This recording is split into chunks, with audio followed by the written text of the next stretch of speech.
আন্তর্জাতিক অপরাধ ট্রাইব্যুনালে আওয়ামী লীগের বিচার দাবি করেছেন জাতীয় নাগরিক পার্টির আহ্বায়ক নাহিদ ইসলাম। তিনি বলেছেন, নির্বাহী আদেশে নিষিদ্ধ করে দলটিকে ঠেকানো যাবে না, বিচারের মাধ্যমে স্থায়ীভাবে নিষিদ্ধ করতে হবে। ট্রাইব্যুনালে আওয়ামী লীগের বিচারের সুযোগ রয়েছে বলে জানিয়েছেন চিফ প্রসিকিউটর তাজুল ইসলাম।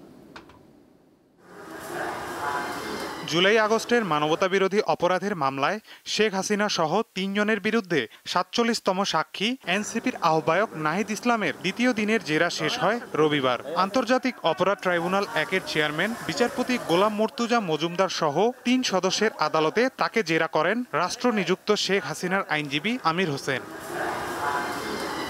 পরে গণমাধ্যম কর্মীদের প্রশ্নের জবাবে এনসিপির আহ্বায়ক বলেন, জুলাই গণ অভ্যুত্থান ছিল ছাত্র জনতার, এর পেছনে দেশি বিদেশি কোনো ষড়যন্ত্র ছিল না। আমি বলেছি আমি বা আমাদেরকে যে নির্যাতন করা হয়েছিল এটা কোনো ব্যক্তিগতভাবে নির্যাতন করা হয় নাই, বরং এই অপরাধটা সংঘটিত হয়েছিল জাতির বিরুদ্ধে, জনগণের বিরুদ্ধে।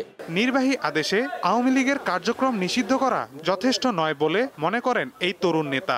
আওয়ামী লীগকে অবশ্যই দলগতভাবে বিচারের আওতায় আনতে হবে, বিচারের মধ্য দিয়েই আওয়ামী লীগের ফয়সালা করতে হবে। এটা আমরা বারবারই বলেছি।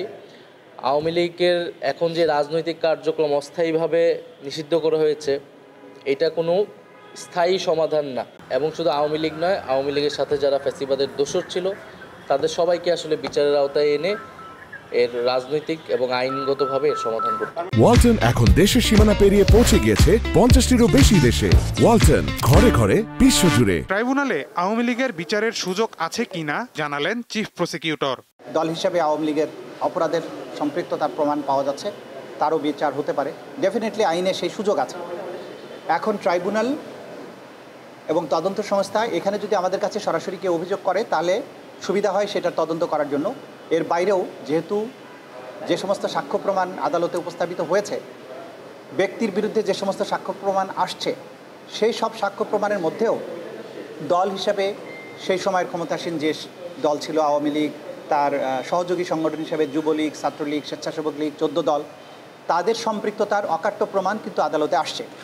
সুতরাং এই সিদ্ধান্ত নেবার সুযোগ আছে। এদিকে ট্রাইব্যুনাল 2-এ রংপুরে আবু সাইদ হত্যা মামলায় ৬ষ্ঠ দিন সিয়াম হোসেন আয়ান নামে একজনের সাক্ষ্য গ্রহণ হয়েছে। আমাদের জুলাই বিপ্লবের সিম্বল আবু সাইদ ভাইকে যখন গুলি করে শহীদ করা হচ্ছিল, সাইদ ভাইকে বাঁচানোর প্রথম চেষ্টাটা আমি করেছি এবং সেই মুহূর্তে আমি নিজেও গুলিবিদ্ধ এবং আহত।